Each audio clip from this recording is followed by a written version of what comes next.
The afternoon sun was falling softly over the quiet suburban neighborhood. Rows of tidy houses with trimmed lawns and white fences stood side by side like soldiers in a silent line. On the corner lot of Maplewood Lane, a woman named Maya Patel stepped out of her car. She carried 2 grocery bags in one hand and her keys in the other. Her steps were calm, her expression thoughtful. She had only moved into this neighborhood 3 months ago, and although most of her neighbors had been polite, one of them had not. Her name was Karen Whitmore, the self-declared guardian of the Homeowners Association. Karen stood behind her curtain almost every day, watching Maya. She always had something to complain about. If Maya left her trash bin out for 5 minutes longer, Karen sent a notice. If Maya parked slightly away from her driveway, Karen called it a violation. Maya had tried to ignore it, but deep inside she felt the sting of being judged unfairly. This afternoon was no different. Karen, standing near her porch, crossed her arms as Maya returned home. Her lips pressed tightly, her eyes sharp. "You know you're not allowed to park on the street overnight," Karen said loudly, though the sun was still high. Maya turned her head, tired but polite. "I'm not parking overnight. I just got back from the store." But Karen was already frowning as if she had heard nothing. For her, Maya's calmness was not respect, it was defiance. Inside her home, Maya placed the groceries on the counter. She hummed softly to herself, trying to push away the unease. On the wall hung a framed photograph, her in uniform standing tall with other soldiers. She touched the frame gently as if it gave her courage. She had seen real battles, had carried real burdens. Yet here in a quiet American neighborhood, she was facing a strange new war. One of whispers, complaints, and constant watching eyes. That evening, as the sky dimmed, Maya sat on her porch with a book. The air was peaceful, the street quiet. Children rode their bikes at a distance, and a neighbor walked his dog. She wore a light jacket, and beside her on the small table sat a cup of tea. Nothing about the scene looked unusual, but across the street Karen stood with her phone in hand. Her face was red with frustration. She had convinced herself that Maya didn't belong, that she was a rule breaker, a troublemaker, someone who must be taught a lesson. Her mind, restless and dramatic, began to weave stories from shadows. "She's dangerous," Karen muttered to herself. "I know it." Her hands shook slightly as she dialed 911. The operator answered with calm efficiency. "1. What is your emergency?" Karen's voice rose in false alarm. "My neighbor, she has a gun. She's sitting outside with it.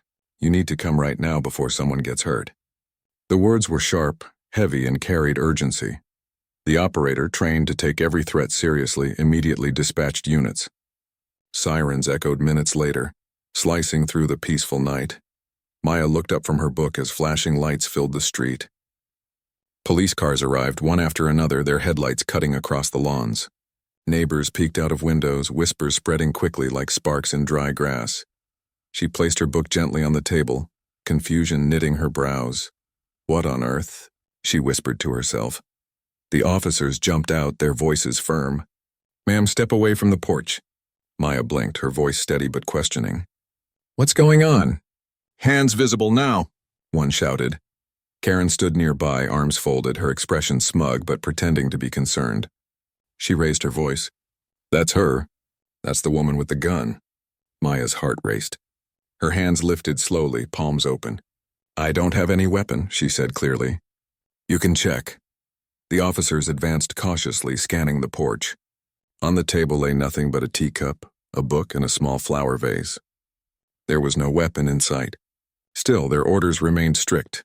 "Ma'am, please step forward." Maya obeyed calmly, her military discipline showing even in this confusing moment. She walked down the steps, each movement controlled. The officers surrounded her, but instead of panic, she showed only composure. Then something unexpected happened. One officer, the youngest of the group, caught sight of the photograph through Maya's front window. The light inside her house shone against the glass, and there it was, the framed picture of Maya in full military uniform, medals pinned proudly across her chest. "Wait," he said softly to his team. His eyes widened with recognition. "Is that—" another officer began. Maya looked at them, her expression patient though her chest tightened with memory. "Yes," she said quietly. "I served 10 years. Commander Patel." For a moment, silence filled the street. The officers exchanged glances. Their rigid posture softened. Then, as if a switch had been flipped, they lowered their hands. Respect replaced suspicion. One officer stepped back and raised his hand in a salute. "Yes, Commander," he said firmly. The others followed, saluting in unison, their faces filled with honor. Neighbors gasped from their windows. Children paused in their play. Even the air seemed to hold still. Karen's smug look vanished, replaced by shock. She had expected Maya to be dragged away, embarrassed, perhaps even punished. Instead, the entire police force now stood in respect before her neighbor. Maya, though calm, felt tears prick her eyes. Not from fear, not from anger, but from the sudden flood of recognition. For months she had been treated as an outsider here, but at this moment her service, her sacrifice, her truth had spoken louder than any accusation. The officers turned toward Karen. "Ma'am," one of them said firmly, "there was no gun. This call was false." Karen stammered, I thought," but no one was listening to her excuses. The eyes of the neighborhood were no longer on Maya as a suspect. They were on Karen as the accuser. Maya stood tall, shoulders straight, silent but dignified. She didn't need to argue.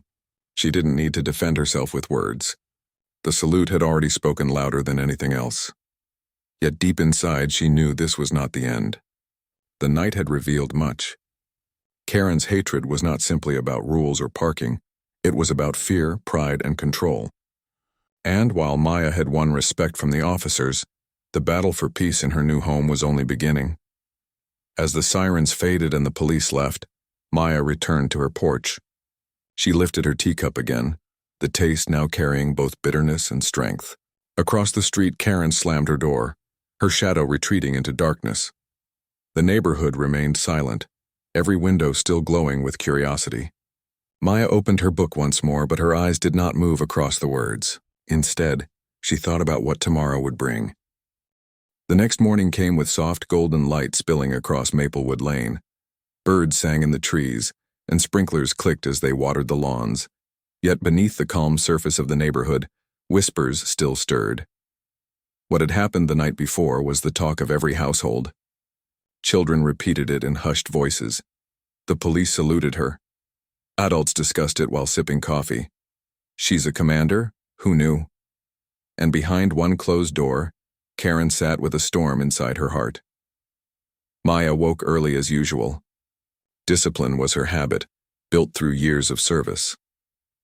She folded her blanket with precision, brewed her morning tea, and stood in her backyard for a few minutes of quiet breathing. The cool air brushed against her skin, and she let it steady her thoughts. She remembered the moment the officers saluted her. The respect had been real and it had touched her deeply. But she also remembered Karen's face, shocked, bitter, unwilling to accept what she had seen. Maya knew that kind of hostility did not vanish overnight. Still, she refused to live in fear. She put on her jogging shoes and stepped outside for her morning run. As she moved down the familiar sidewalks, neighbors paused. Some smiled warmly now, offering polite nods. Others simply stared with new curiosity. At the end of the block, Mr. Johnson, an elderly man who often sat on his porch, raised his hand. "Morning, Commander," he said with a smile. Maya slowed her steps and returned the smile. "Please, just call me Maya." But his eyes twinkled. Once a commander, always a commander. Her chest warmed with a mix of pride and humility. For the first time since moving here, she felt a bridge forming between herself and the people around her. Meanwhile, in her house across the street, Karen paced back and forth. She replayed the scene over and over, the flashing lights, the officer's sudden change, the salute. Every detail gnawed at her pride. She had wanted Maya to be embarrassed, yet Maya had walked away stronger. Karen opened her laptop and began typing an email to the HOA board. Her words were sharp. "Maya Patel is disturbing the peace. She brings attention from the police. She is a danger to the neighborhood. We must act." But as she typed, even she knew her argument sounded weak. There had been no danger, no gun. She deleted the words, her frustration boiling. "She thinks she can win everyone with her military past," Karen muttered. "But I'll show them. I'll show them all." Her eyes hardened. She wasn't done yet. Later that day, Maya drove to the community store for groceries. As she returned, she noticed two women standing near her driveway. They were neighbors she had only seen at a distance before. One of them, a woman named Clara, stepped forward nervously. "Hi, Maya," she said. I just wanted to say thank you. My brother served too, and seeing the police honor you like that, it meant something. Not just for you, but for families like ours." Maya's eyes softened. She placed her bag down and clasped Clara's hand gently. "Thank you. Service is not just mine. It belongs to every family who supported someone in uniform. It is sacrifice shared." The other woman, Elise, added shyly, "If you ever need anything, don't hesitate. We're glad you're here." For Maya, these words were more powerful than medals. In a neighborhood where she had felt invisible or judged, kindness now began to grow. But peace never lasted long when Karen was near. That evening, Maya sat inside her home, preparing a simple dinner. She placed rice and vegetables on the stove, the scent filling the air. Suddenly, a knock came at the door, loud, impatient. She opened it to see Karen, arms crossed, face tense. "You think you fooled everyone last night, don't you?" Karen hissed. "But I know better. You don't belong here. You bring trouble." Maya's voice stayed calm. "Karen, I don't wish for trouble. I only wish for peace." Karen leaned closer, her eyes cold. "You may have them fooled with your uniform, but I'll find a way. This neighborhood was perfect before you came, and it will be perfect again." Without waiting for a reply, she turned and stormed off. Maya stood in silence, the weight of Karen's words pressing down. She could fight back, but her training had taught her a different kind of strength. Real battles were not always fought with weapons. They were fought with patience, with dignity. She closed the door and returned to her dinner, though her appetite had dimmed. The next day brought an unexpected visitor. As Maya stepped outside to water her plants, a black car pulled up. From it emerged a tall man in uniform, an old colleague. His name was Captain Reynolds, once her superior and now a close friend. "Maya," he greeted warmly, saluting out of habit before pulling her into a respectful embrace. "I was passing through and heard about last night. News travels fast in our circles." She chuckled softly. "Of course it does. And yes, it was quite an evening." Reynolds looked around the neighborhood, his eyes sharp. "You're handling it well, I see. Still composed. Still you." Maya smiled faintly. "What else can I do?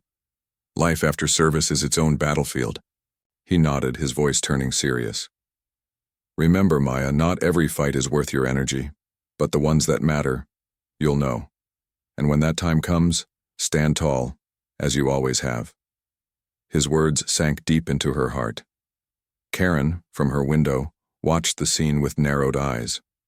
Seeing another uniform at Maya's side only fueled her resentment. "She's building an army here," Karen muttered bitterly, "and no one else sees it." That evening, the HOA held its monthly meeting at the community hall. Usually, few people attended, but after the events of the past night, the room was full. Neighbors came, curious and buzzing with talk. Karen sat at the front, her papers neatly stacked. She planned to use this meeting to push her complaints against Maya. As people settled, the chairman asked, "Does anyone have concerns to bring forward?" Karen immediately stood, clearing her throat. "Yes.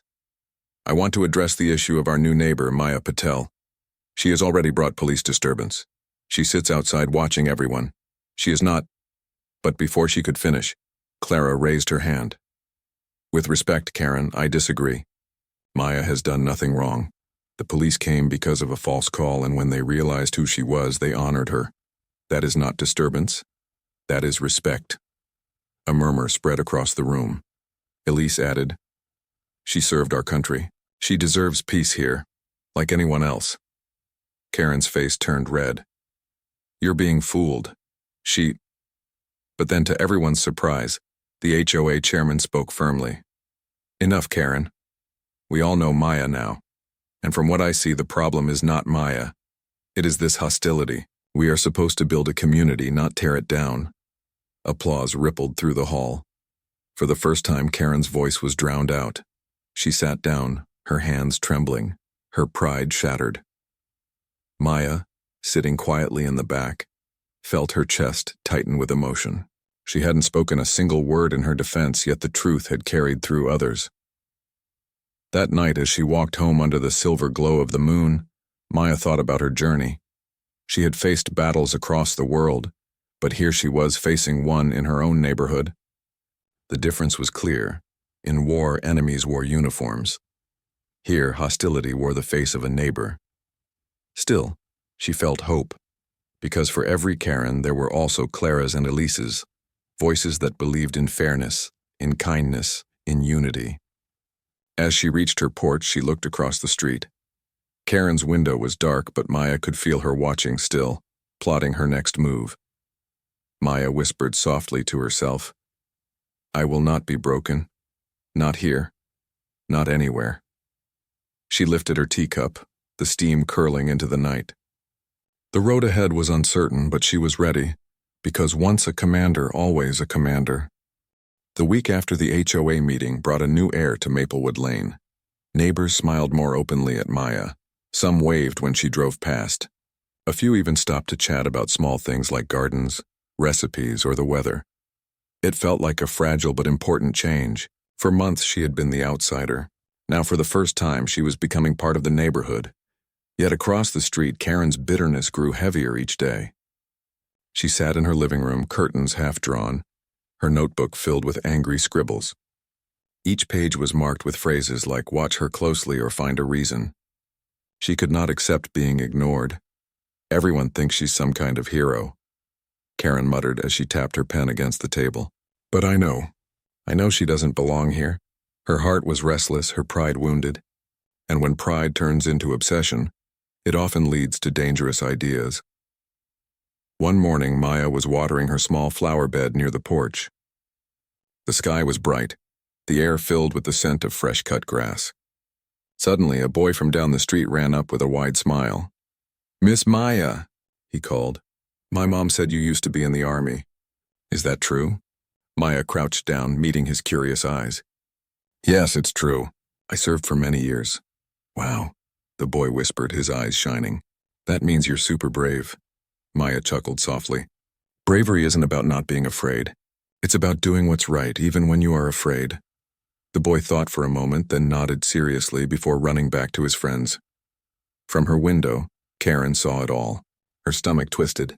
Even the children were looking up to Maya now. "No," Karen said sharply to herself. "I won't let her take this place from me. This is my neighborhood." That afternoon, Karen decided on a new plan.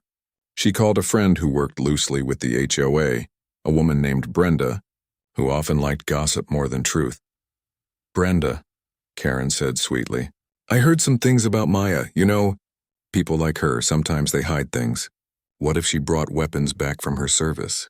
What if she keeps them in her house? Shouldn't we check?" Brenda gasped. "Do you think so?" Karen's eyes gleamed. "I don't just think. I know we should be careful. For the children, for the families. Don't you agree?" Brenda, always eager for drama, nodded eagerly. "Maybe we should mention it in the next meeting. Or talk to someone." Karen smiled coldly. Her seeds of doubt had been planted. Meanwhile, Maya was inside her home, sitting at her desk with a notebook open. She wasn't writing a report or making a list. She was sketching. Her hand moved carefully, drawing a scene from memory. Dusty roads, mountains in the distance, soldiers walking in line. She hadn't drawn in years, but something about this quiet neighborhood life reminded her of the small joys she had once forgotten. For a moment, she allowed herself to breathe freely, to let the pencil carry her thoughts away. But soon her phone buzzed. Clara's name appeared. "Maya," Clara's voice came through, filled with concern. "I just wanted you to know. I overheard Karen talking to Brenda. She's spreading rumors now. She says you have dangerous things in your home." Maya closed her eyes for a moment, then opened them calmly. "Thank you for telling me. I expected this." "Karen is not finished yet," Clara sighed. "I don't understand why she hates you so much." Maya looked at the sketch in front of her, her pencil frozen. "Some people hate what they don't understand. Sometimes they feel small when others stand tall." Her voice was calm, but her heart ached. She had fought wars against enemies who carried weapons, but this war was different. This war was against suspicion, against lies, against fear itself. The following days grew tense again. Brenda repeated Karen's words to others, and soon a few neighbors began whispering. Some still smiled at Maya, but others avoided eye contact. At the store, she noticed two women stop talking when she walked by. The warmth she had started to feel now felt shaky, like sand slipping away. One evening, as Maya sat on her porch, Elise came over. Her face was tight with worry. "Maya, I think you should know," Elise said softly. "Karen is pushing the idea that you're hiding something dangerous. She even told someone she heard loud noises from your house at night." Maya raised an eyebrow. "Loud noises? That's not true." "I know," Elise said quickly, "but people believe stories faster than truth. I just don't want you to be caught off guard." Maya thanked her, her voice steady. "I've been caught off guard before, Elise, but thank you. Your honesty means more than you know." That night, Maya couldn't sleep. She sat near her window, staring out at the quiet street. Memories returned. Memories of real battles, of standing watch at night, of protecting those who could not protect themselves. She thought of the salute from the police, of the kindness from Clara and Elise, of the curiosity in the children's eyes. Those moments reminded her she was not alone. Still, the shadow of doubt weighed heavy. Karen's schemes were working. Respect was fragile, and once broken, it was hard to rebuild. Maya whispered to herself, "Stay calm. Stand tall. The truth will always rise." The next weekend, the HOA organized a community fair in the park. Booths were set up with food, games, and small decorations. Families came with children, laughter filled the air, and music played softly from speakers. Maya decided to attend. She wanted to show she was part of the community, not apart from it. She wore a simple dress, her hair tied back, and carried a dish she had cooked to share. As she walked into the park, people glanced her way. Some smiled warmly. Others whispered. Karen stood near the refreshment table, her eyes narrowing like a hawk. Brenda approached the small crowd gathered near the stage. "Everyone," she said loudly, "I just want to remind us all, safety comes first in this neighborhood. We should always be alert to what happens around us." Her words seemed harmless, but her eyes flickered toward Maya. The hint was clear. Karen stepped forward next, her voice dripping with false concern. "Yes, we must be careful. Some people may seem quiet, but we don't know what they're hiding. I heard—" But before she could finish, Captain Reynolds appeared. He had returned, this time in casual clothes, but his presence was strong. He raised his hand. "Excuse me," he said firmly, his voice carrying across the park. "I know exactly what Maya Patel hides. She hides nothing but honor. She gave her years, her strength, her peace of mind to protect this country. She hides the scars of service, the sacrifices most of you will never know, and for that she deserves respect, not suspicion." The crowd fell silent. Karen's mouth opened, but no words came out. Maya felt her throat tighten with emotion. She had not asked Reynolds to speak, yet his words struck deep into the hearts of those listening. Clara began to clap. Elise joined. Soon the applause spread across the park. The sound was strong, rising like a wave. Maya stood quietly, humbled, her eyes glistening. For once, she did not feel like she was fighting alone. Karen, red with frustration, stormed away, but even as she walked, she whispered to herself, "This isn't over. She can't stay here forever." That night, Maya returned home, her heart heavy but also hopeful. She had seen darkness in Karen's eyes, but she had also seen light in the people around her. She sat with her teacup, watching the stars above. The night was peaceful again, yet she knew the storm had not passed. Karen was planning something bigger, something stronger, but Maya reminded herself of one truth. She was not just a neighbor. She was not just a new resident. She was a commander, and no matter what came, she would face it with courage. The summer sun had grown heavier over Maplewood Lane, yet the air between neighbors was colder than ever. Maya had earned respect from many, but Karen's resentment was not fading. Instead, it was hardening into something sharper, something more dangerous. Every morning, Maya noticed Karen's eyes following her from behind curtains. Every evening, Karen walked her yard as if she were a soldier patrolling enemy lines. To some, it might have seemed silly, but Maya knew better. When someone lets anger guide them, small things can become large storms. One quiet afternoon, Maya sat in her living room reading. The house was peaceful, but then she heard a faint sound, footsteps on her porch. She rose, her instincts sharp, and opened the door. There, on her welcome mat, lay an envelope. No name, no stamp, just a single piece of paper folded inside. She opened it slowly. The words were printed in bold, sharp strokes. "We don't trust you. Leave this neighborhood."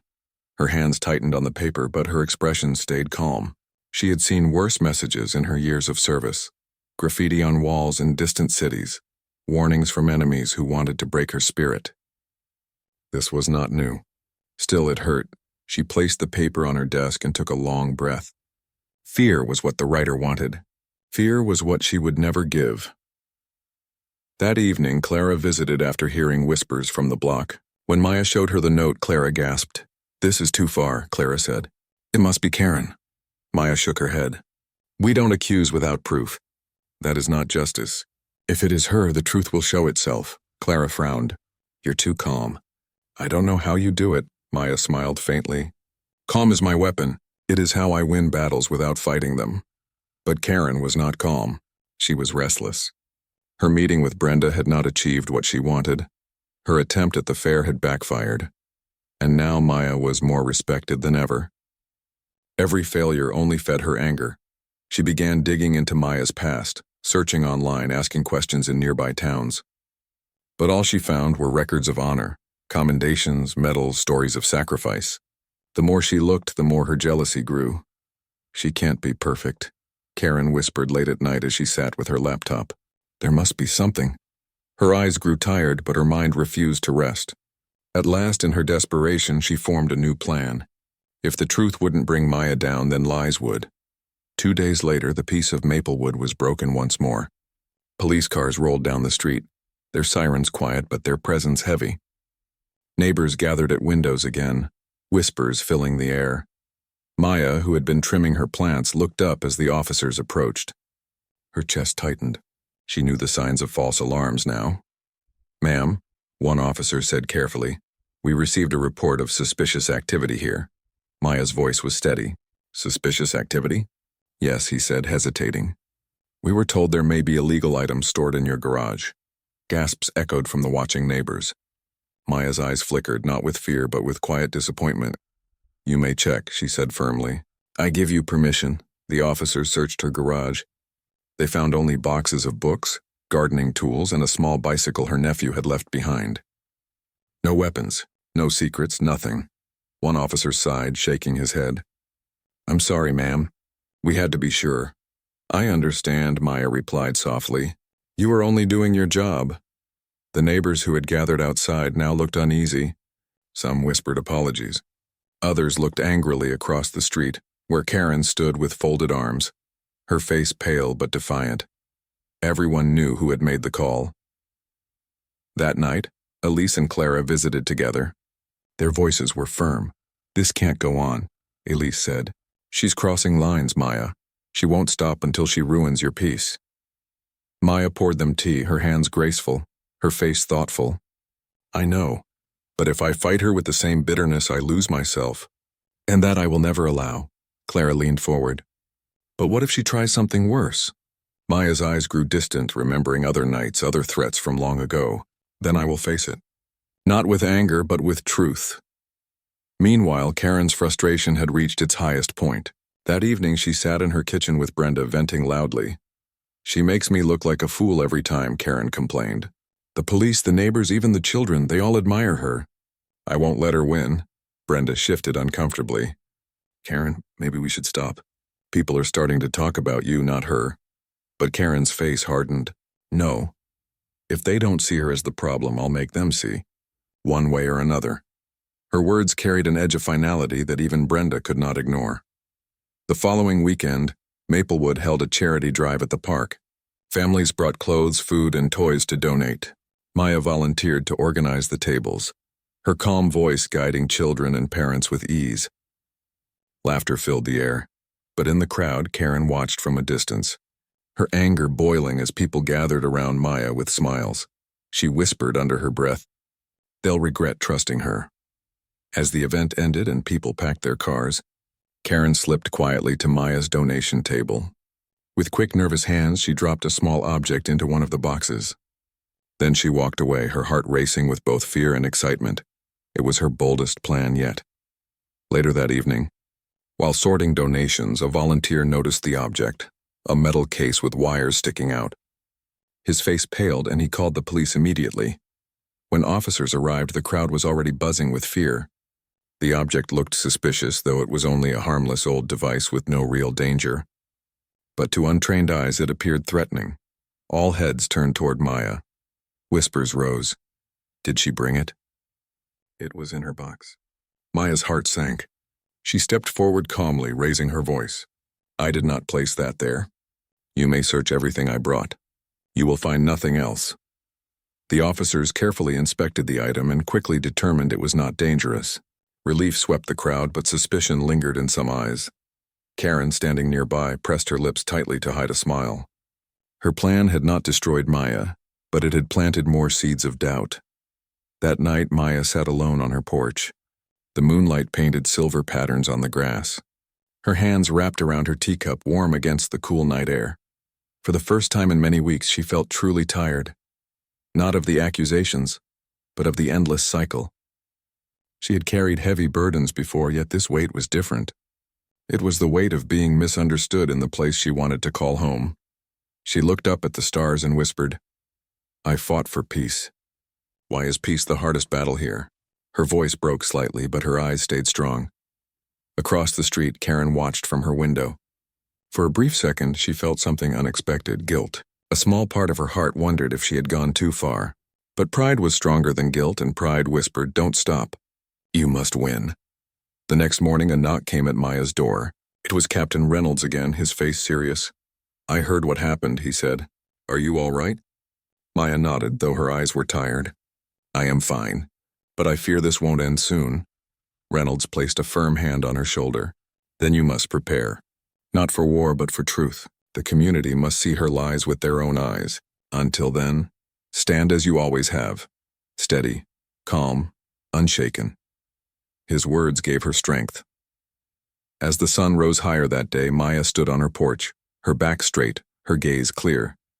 Children rode their bikes past, waving at her. Clara and Elise stopped by with warm smiles. And though whispers still floated in the air, so did something else.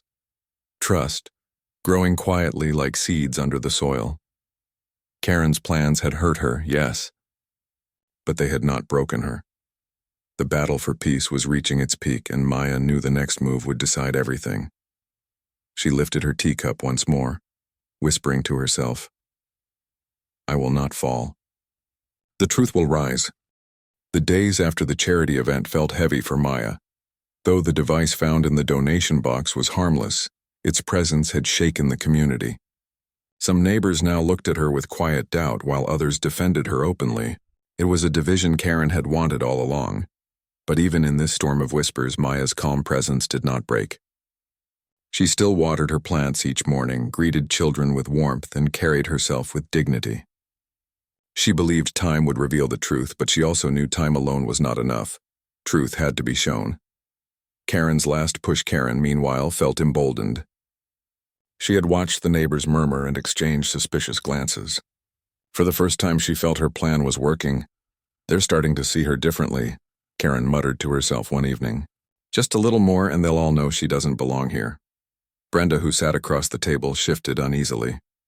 Karen, maybe it's enough. She hasn't done anything to you. If this continues, it might backfire. But Karen shook her head, her voice sharp. No, if I stop now, I lose. And I don't lose. Her obsession had grown so deep that even Brenda no longer recognized the friend she once knew. A call for unity. The HOA scheduled a community meeting after the incident. Everyone was expected to attend, and the air buzzed with tension as the day approached. Some neighbors prepared questions. Others carried silent judgments, and a few, like Clara and Elise, vowed to speak for Maya. On the evening of the meeting, the park's community hall filled with rows of chairs. Families came, children whispered, and elders folded their arms, waiting. At the front sat the HOA board, Brenda among them, looking nervous. When Maya entered, a hush fell. She walked slowly, her posture strong, her eyes steady. Karen watched her from the opposite side, her face tight with determination. The meeting begins, Brenda tapped the microphone. Thank you all for coming. Tonight we discuss concerns that have divided our neighborhood. We must address them together. The first few speakers raised issues about parking, gardening rules, and small disputes, but everyone knew the real storm was waiting.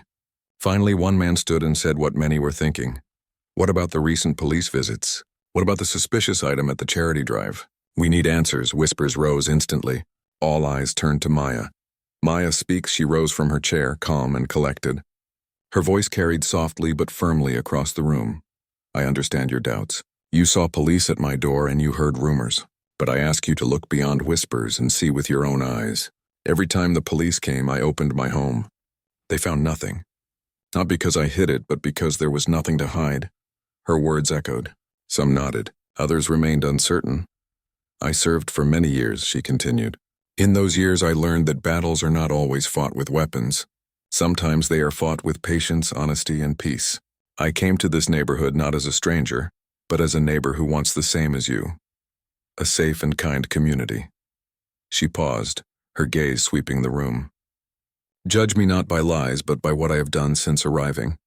Have I shown kindness to your children? Have I shared in your events? Have I respected this place? If I have failed, then speak it now. But if I have not, then see me for who I am. The hall grew silent. Her words were simple, but they reached hearts. Karen's accusation, but Karen could not stay quiet. She jumped to her feet, pointing a finger. Don't believe her. Karen's voice cracked with emotion. She hides behind calm words, but she's dangerous. The police don't come without reason. That box at the charity drive, who else could have put it there? Murmurs rose again. Maya looked at Karen, her face steady.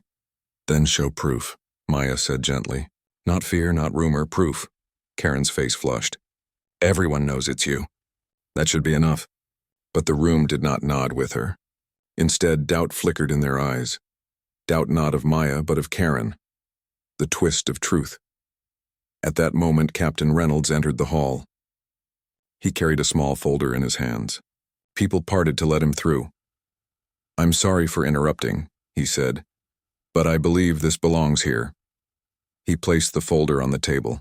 Inside were reports from each of the recent incidents. He spoke clearly. Every call made against Maya was investigated. Each time no evidence was found. These were false alarms, and as for the device at the charity drive, fingerprints were tested. Maya's prints were not on it. Gasps filled the hall. Reynolds continued. But there was another set of prints. They belonged to someone in this room. He looked directly at Karen. Karen exposed Karen's face, drained of color. She stammered, that can't be true. You must be mistaken. But Reynolds shook his head. It is true. You placed that item in the box. You created fear where none existed. The neighbors turned, their eyes wide with shock. Whispers became angry voices now, not at Maya, but at Karen. How could you? One woman shouted. You put us all at risk. Another cried. Even Brenda lowered her head, ashamed. Karen's hands shook. I only wanted to protect the neighborhood, she said weakly. But her words held no power anymore. Everyone had seen her for what she had done. Maya's grace in the silence that followed, Maya rose once more. Her voice was calm even then. We all make mistakes, she said softly.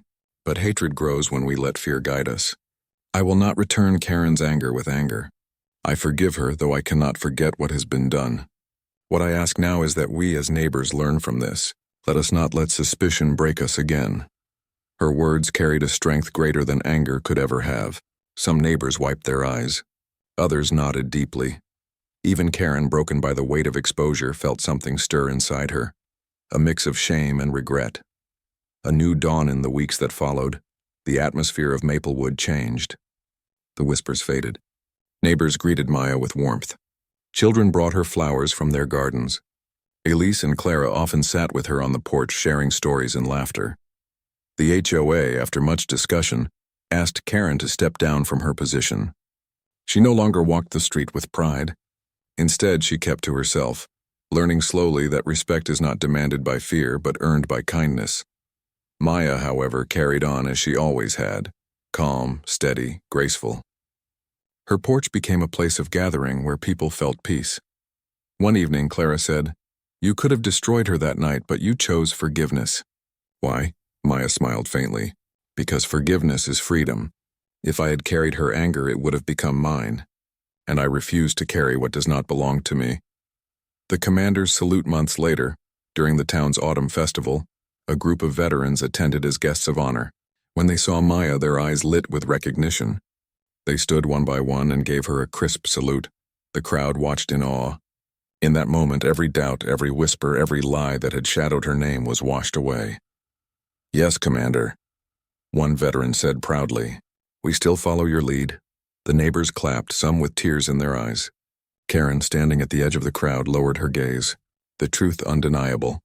And for the first time, Maya felt what she had long waited for. Not the silence of suspicion, but the sound of trust, a closing scene that night. Under the stars, Maya sat on her porch once more, her teacup warm in her hands. She watched as children played, as families laughed, as the neighborhood lived in peace again. Her journey in Maplewood had been hard, but she had faced it the only way she knew, with calm, with patience, with truth. She whispered to the night air, "The hardest battles are not fought abroad. They are fought here in the heart, and they are won with peace." The wind carried her words away, but the peace stayed, glowing quietly in every corner of the street she now called home.